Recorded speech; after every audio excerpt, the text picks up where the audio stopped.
laboratorio.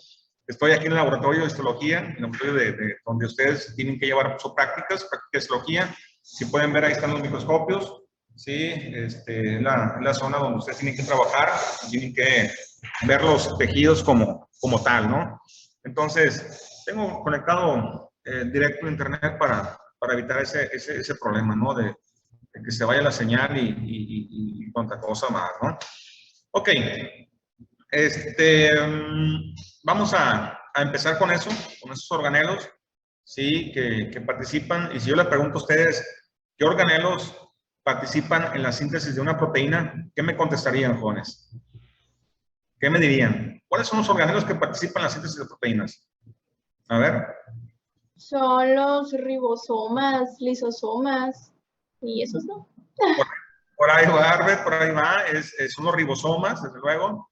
¿Sí? ¿Quién más? Los lisosomas ya hacen otra función, la de eliminar, digerir macromoléculas, ¿sí? Que la célula no requiere, ¿no? No necesita en este caso, ¿no? ¿Sí? ¿Alguien más? ¿Valeria? Sí, el aparato de Golgi no entraría aquí porque tiene que ver con la modificación química.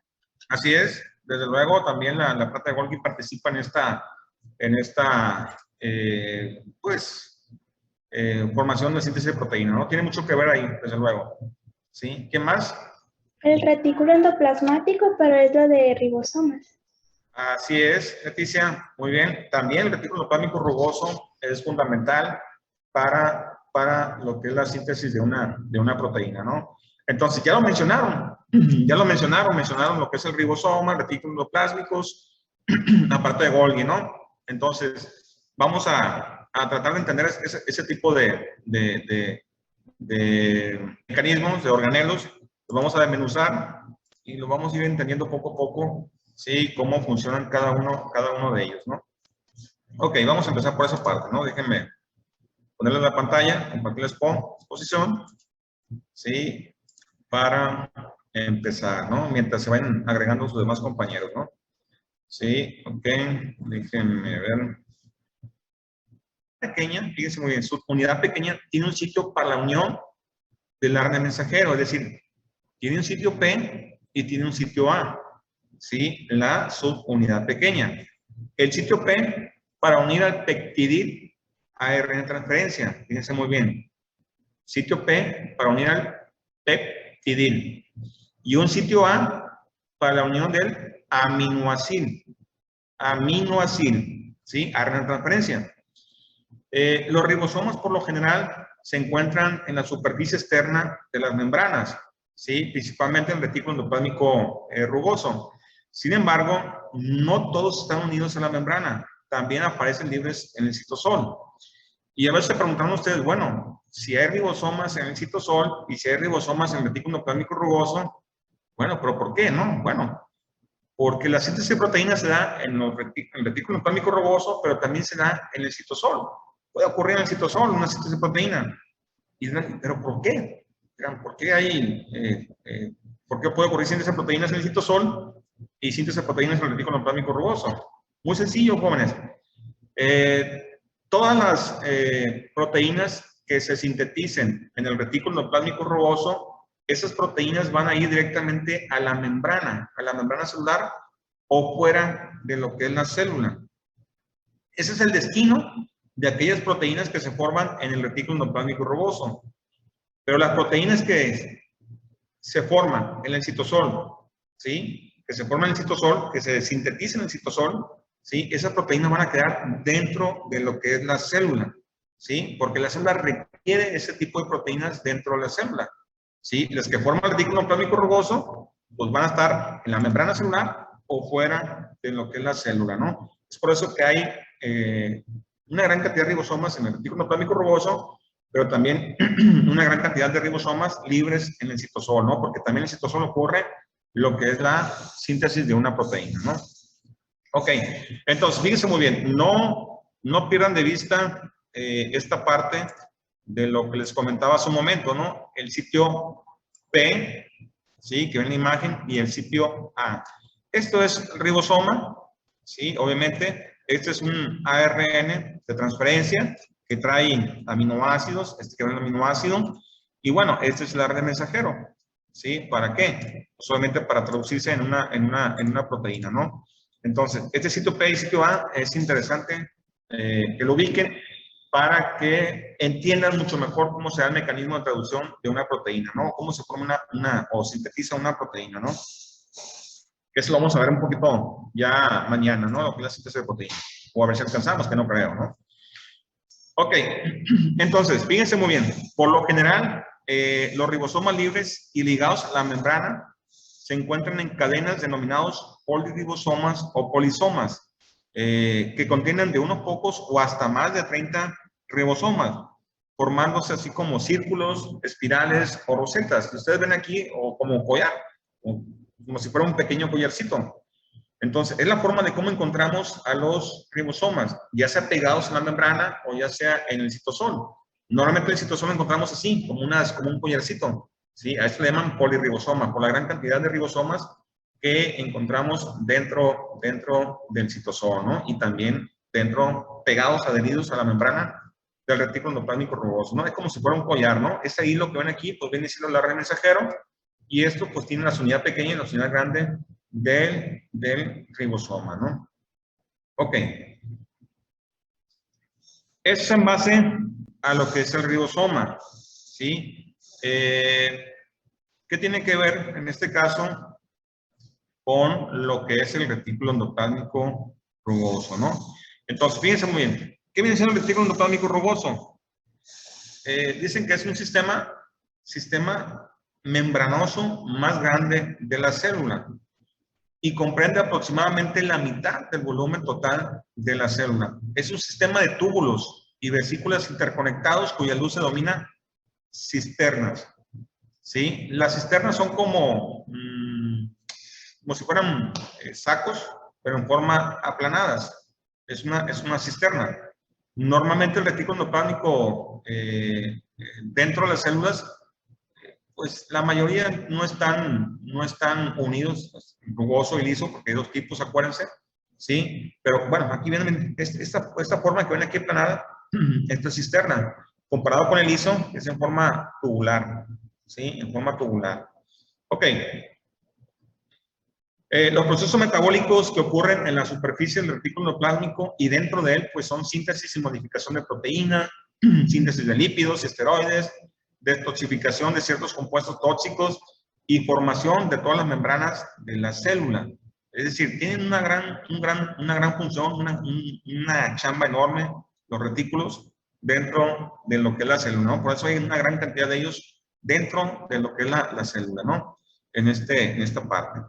Ok, entonces el retículo endoplasmático tiene dos componentes, uno que es el liso y el otro lo que es el rugoso.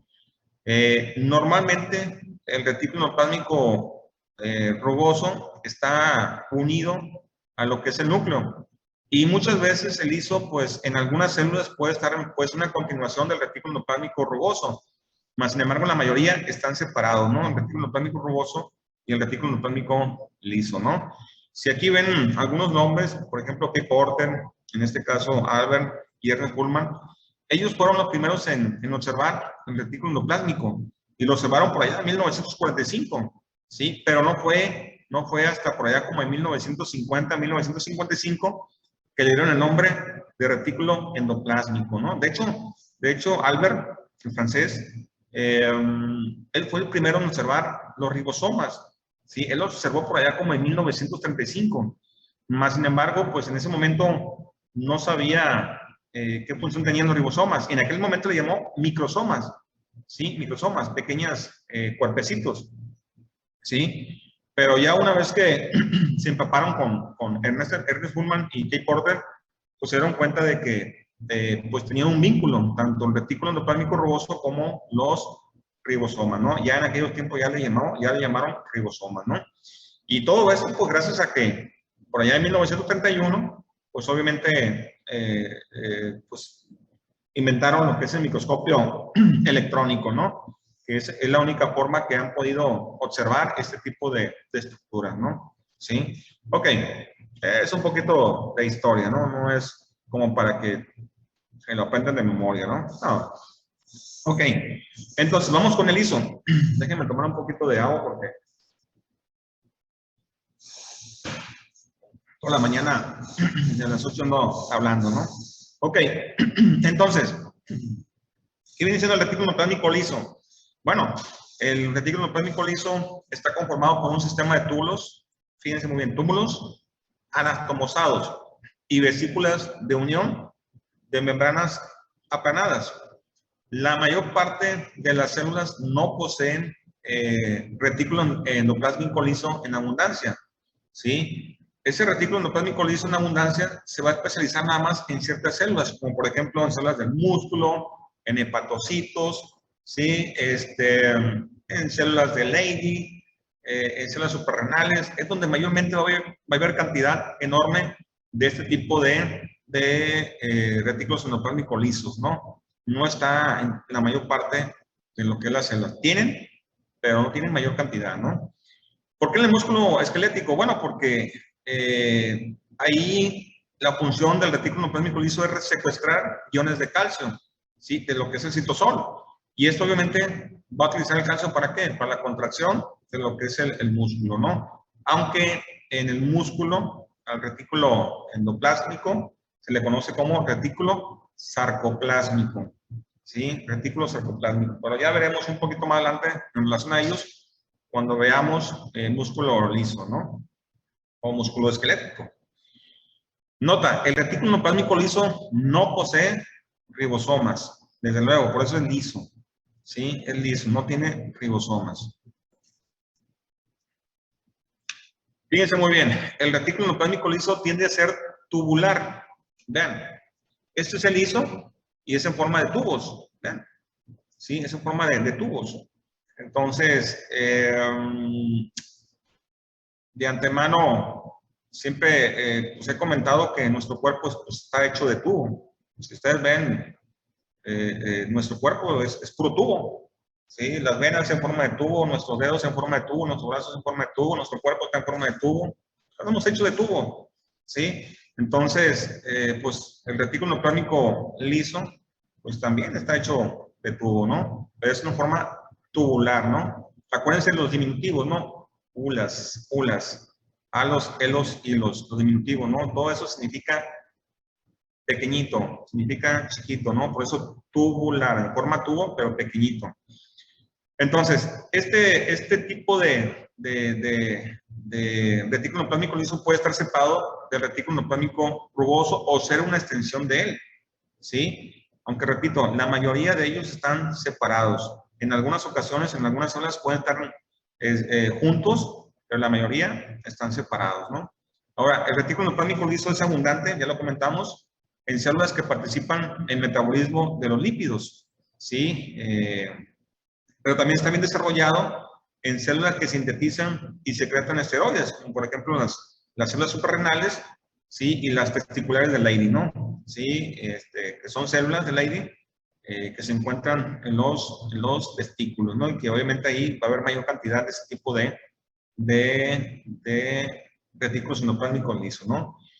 Ahora, el liso es un organelo principal que obviamente va a intervenir en la desintoxicación y en la conjugación de sustancias nocivas. Y ahí, por ejemplo, en el hígado encontramos una gran cantidad de retículo endoplasmático liso, ¿no? Por la función que ellos realizan, ¿no?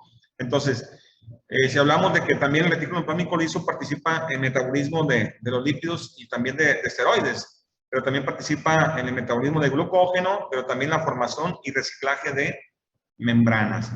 Tiene una gran cantidad de funciones este tipo de retículo endoplasmático liso, pero repito, solo encontramos en este tipo de células, llámese hepatocitos, llámese células musculares, llámese suprarrenales y llámese células de Leydig, ¿no? Sí, que las células de Leydig, sí, o células intersticiales, como quieran mencionarlo, pues son responsables de sintetizar, sí, lo que es la testosterona, sí, las células de Leydig, en este caso. Ok. Y dentro del retículo endoplasmático rugoso, fíjense muy bien, es rugoso, ¿por qué? Porque en su membrana tiene gran cantidad de ribosomas. Pero a diferencia del retículo endoplasmático rugoso con el liso, es que en el liso decíamos que era en forma de tubos, aquí no, es en forma de sacos, en forma de sacos aplanados, como ustedes ven aquí. ¿sí? Esta es una forma aplanada. Por eso dice que consta de sacos limitados por una membrana que forma una red anatomosada, es decir, aplanada, de túbulos o bolsas aplanadas ramificadas denominadas cisternas. Esto es una cisterna, como quieran verlo, ¿sí? Esto es una cisterna que están interconectadas. Ustedes ven aquí, este espacio, están interconectados. La membrana de estos organelos, fíjense muy bien, algo interesante, poseen proteínas integrales que funcionan en el reconocimiento y unión de los ribosomas a su superficie citosónica, ¿no? Entonces, estos retículos de membrana poseen una gran cantidad de proteínas integrales en las cuales pues, van a atraer para que se adhieran los ribosomas en su membrana, en este sentido, ¿no? ¿Sí? Ok.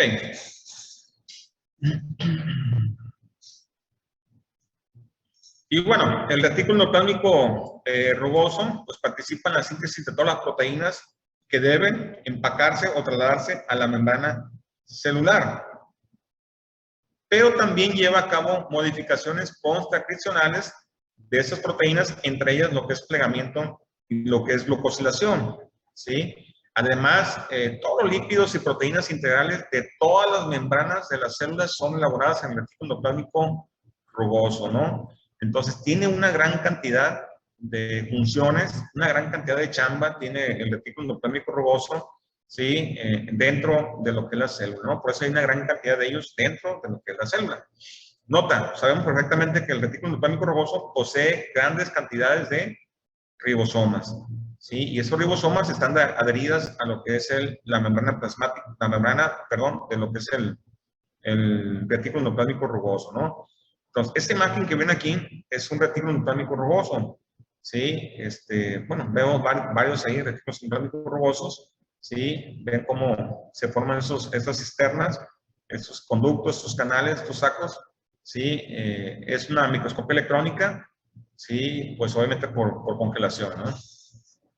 Que es donde mayormente se ha dado esta pues, información de lo que es pues de todos los organelos de la célula, ¿sí? Y de lo que conforma dentro de la célula, ¿no? Ok, otro de los organelos, pues obviamente es el aparato de Golgi, ¿sí? El aparato de Golgi, en honor a Camillo Golgi, ¿sí?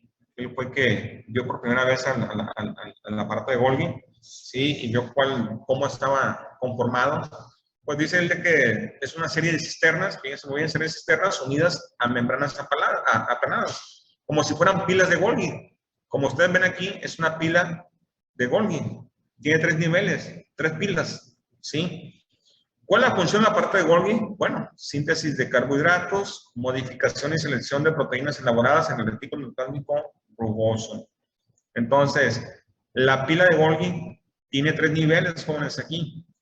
La cara cis, la cara medial y la cara trans, ¿sí? Entonces, ustedes ven aquí, queremos ver, pues, que viene siendo lo que es el aparato de Golgi. Esta pila, ¿sí? Es la pila de Golgi, ¿sí? La del medio es, pues, obviamente, como su nombre lo dice, cara medial, ¿sí? Y la última es la cara trans, ¿sí? Son 3 pilas de Golgi, ¿no? Y cada uno tiene una función importante dentro de lo que es el aparato de Golgi, ¿no?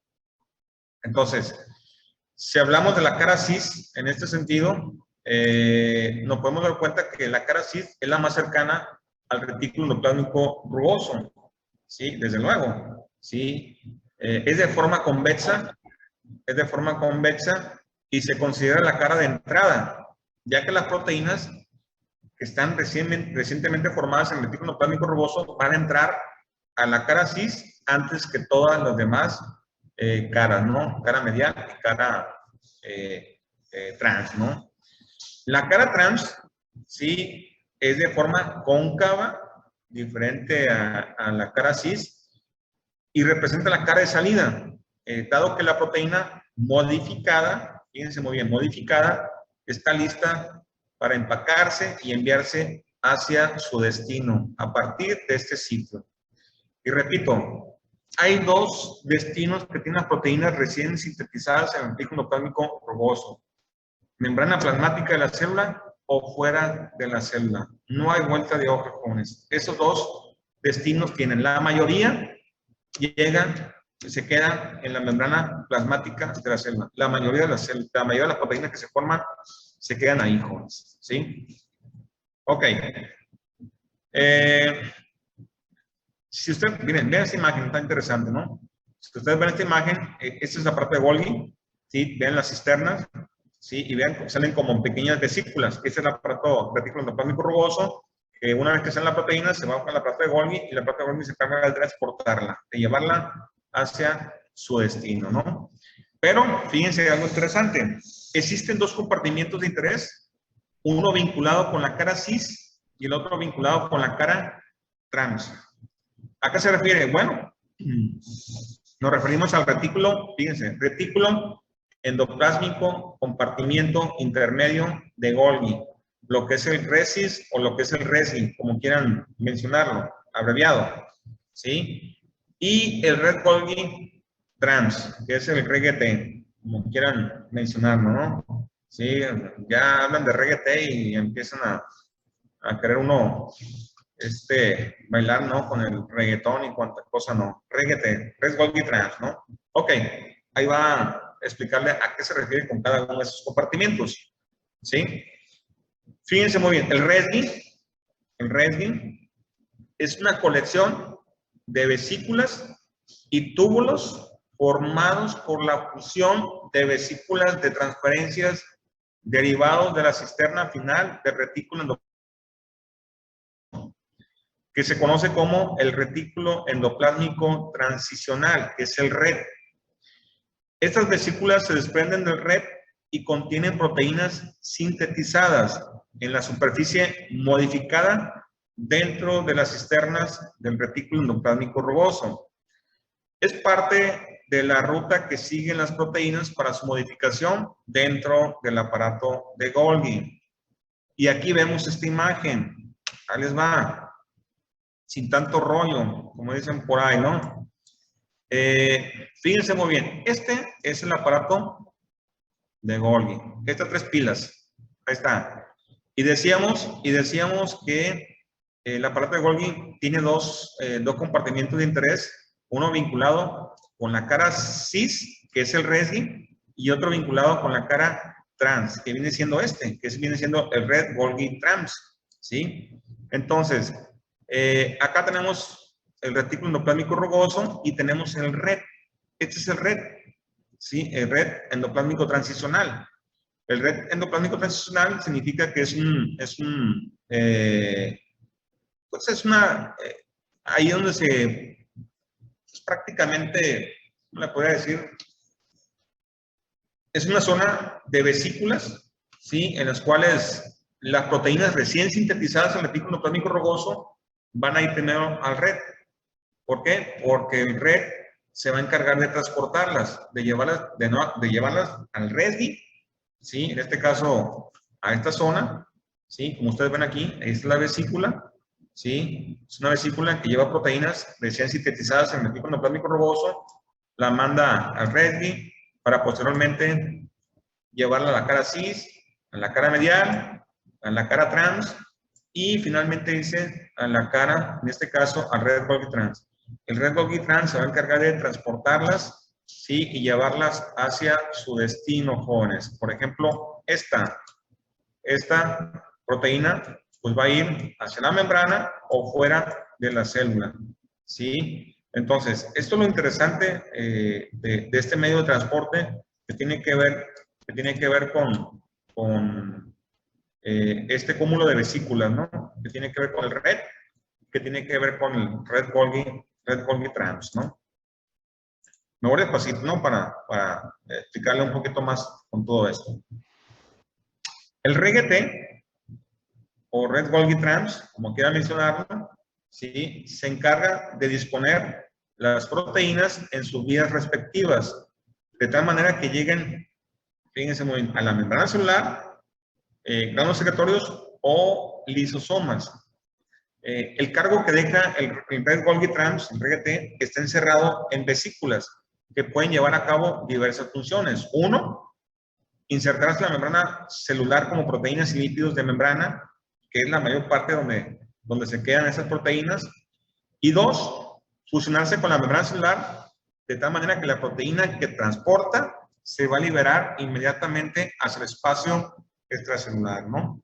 Entonces, esas son las únicas vías que tienen esas proteínas que se forman en el retículo endoplásmico rugoso, jóvenes, ¿sí? Ahí va. Bueno, este es un aparato de Golgi, también, vistas desde un... vistas de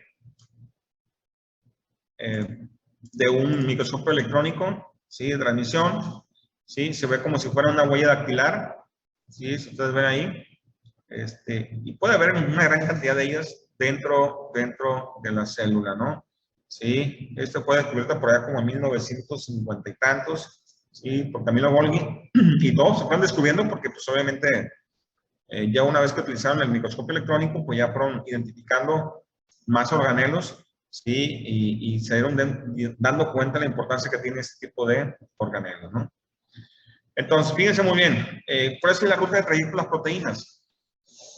¿Se acuerdan que les decía del red transicional? ¿Sí? Bueno, ahí tiene proteínas, vesículas de cargo. Estas vesículas de cargo, vaya, las únicas vesículas que transportan proteínas son estas, el COP1 y COP2, y también la clatrina. El COP1 y el COP2, que también le llaman cuatómero 1 y cuatómero 2, ¿sí? Entonces, por eso dice que son marcadores de superficie, ¿sí? ¿Qué es lo que hacen? Bueno, lo voy a rayar para que me entiendan mucho mejor, ¿sí? A lo mejor no espero enredarlos con este tema, que seguramente ustedes ya deben haber visto o lo van a ver en bioquímica un poquito, ¿no? ¿Sí? El COP1, es encargado, es el responsable de llevar el transporte retrógrado de la célula. Cuando hablamos de retrógrado, nos referimos que va desde el aparato de Golgi, ¿sí?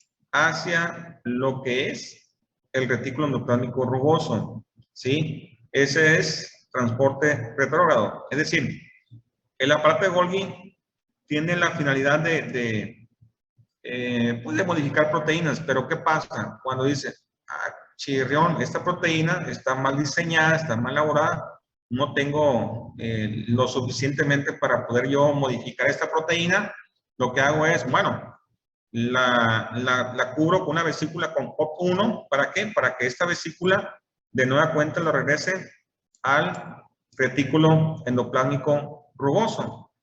Entonces, ya una vez que la haya modificado, también el retículo endoplasmático rugoso, la haya diseñado adecuadamente, ¿qué va a decir? Bueno, pues ya estás en buenas condiciones, lo que voy a hacer es llevarte en el red, ¿para qué? Para que el COP2, el cuatómero 2, ¿sí? Se encargue de llevarte la proteína, ¿sí? Por la cara cis, por la cara medial, por la cara trans y por el red Golgi trans, ¿sí? Y el red Golgi trans, pues se va a encargar de llevarla hacia el lugar que se necesita, ya sea insertarse en la membrana celular o irse fuera de lo que es la célula, ¿no? Al espacio extracelular, ¿no? Entonces, el COP1 es responsable del transporte retrógrado, mientras el COP2 es responsable del transporte anterógrado. Cuando hablamos de anterógrado, nos referimos desde el soma, es decir, de donde se forma la proteína, hacia fuera de lo que es la célula, ¿no? O la membrana celular, ¿no? Es del retículo hacia la membrana, ¿sí? Y si queremos verlo, el COP1 es desde la membrana hacia lo que es el retículo. Es en viceversa, como un circuito. O sea, yo te llevo, ¿sí? Y el COP2 te llevo y el COP1 te traigo, ¿sí? Entonces, es como un circuito, ¿no? ¿Sí? No crean que las proteínas andan por sí solas dentro de la célula. Ya me formé, qué chido, ¿no? Me voy a ir a ver a donde me requieran, ¿no? No, la vesícula se encarga de transportarlas, ¿sí? La vesícula se encarga de llevarlas, ¿no? ¿Sí? En la clatrina, hoy te voy a hablar un poquito sobre la clatrina. Okay. Ah, mira, aquí está mucho mejor. Aquí está mucho mejor para que me entiendan a qué me refiero, ¿no? Sí, vean.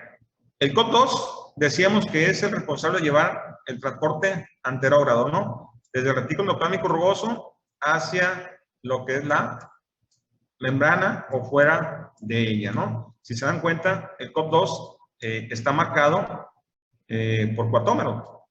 Es un marcador de superficie. Haz de cuenta que en el retículo endoplasmático rugoso se forma la proteína y se forma y se transporta en la vesícula. Está cubierta por COP2. Y lo que hace este COP2 es llevarla a la cara cis, ¿sí? A la cara medial, a la cara trans y al red Golgi trans, ¿no? Y el red Golgi trans se va a cargar de transportarla hacia la membrana o fuera de ella, ¿no? Por eso le llaman transporte anterógrado. El COP1, si ustedes se dan cuenta, ¿sí? Es prácticamente retrógrado. Es desde la parte de Golgi hacia atrás. Por eso dice, está marcando aquí. O sea, yo, esa proteína que está mal diseñada, pues la voy a regresar al aparato de Golgi. ¿Por qué? Porque, perdón, al retículo endoplasmático, porque está mal diseñada y la verdad no puedo modificarla. Entonces, lo hago, lo envuelvo en una vesícula que está cubierta de COP1 y lo que hago es, pues, llevarla otra vez, en una cuenta, hacia lo que es el retículo endoplasmático rugoso, ¿no? Para su modificación. Y una que se modifique, pues se envía a través del COP2, ¿sí? De movimiento anterógrado, ¿no? La clatina, si ustedes ven aquí, la clatina que está marcado con verde, si ustedes ven aquí, la clatina le han dado mucha importancia cuando la célula consume lo que es colesterol, ¿sí? Por ejemplo, si aquí agarra colesterol, ¿sí? Empieza a agarrar colesterol, lo que es la clatina es envolverla en una vesícula cubierta de clatina. ¿Para qué?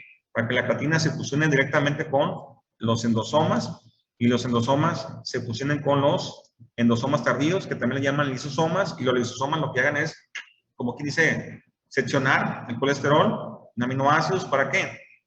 Para después expulsarlo y liberarlo en el citosol. ¿Para qué? Porque acuérdense que la célula requiere de mucho colesterol para formar de nueva cuenta membranas, ¿sí? Todas las membranas que están en los organelos y las membranas que forman la célula, pues requieren de mucho colesterol. Entonces, es la forma de cómo la creatina es un mecanismo que está mediado por receptor, ¿sí? Ya cuando veamos lo que es fagocitosis, ¿sí? O lo que es la endocitosis, vamos a hablar un poquito mucho mejor sobre lo que son la clatina, ¿no? Para no enredarlos ahorita con la clatina, ¿no? ¿Sí? Ok, no sé si tengan alguna duda, me quedan 2 minutos, jóvenes. A lo mejor los enredé, los enfadé con tanto, la verdad no me compete hablar un poquito en relación de todos ellos, pero quise darles un entre con respecto a esto, sí, pero para que vean cómo es el mecanismo de transporte de una proteína, ¿no? No sé si tenga alguna pregunta. Eso lo van a ver mucho, créanme, lo van a ver hasta el cansancio el próximo año cuando estén en biología molecular. Van a hablar hasta el cansancio de clatinas, de cuatómero 1, cuatómero 2, ¿sí? Y van a decir, híjole, o sea, qué tedioso, ¿no? Pero en realidad lo van a observar, lo van a ver, ¿no? Yo nomás te doy un ente para que lleguen a segundo y digan, pues no me acuerdo que hayamos visto eso, no vimos nada de esto, no sé nada de eso, no. Lo van a ver mucho más a fondo, ¿no? Yo no me estoy dando un entre, ¿no? No sé si tengan alguna pregunta, jóvenes, algún comentario, ¿sí? Si no, para dejarlo aquí y mañana le continuamos con esta parte, ¿no? A ver si alcanzamos a ver síntesis de proteína mañana para que les quede mucho más claro, ¿no? Y vamos a volver a repetir todo esto. Mande. Maestro, yo tengo una duda, pero sobre lo que nos dejó ayer. A ver. Lo que nos dijo que teníamos que contestar, no me acuerdo cómo se llama, que teníamos que poner nuestros datos y así. Ah, es una ficha de identificación. Sí, pero, por ejemplo, el método de estudio, ¿qué le ponemos?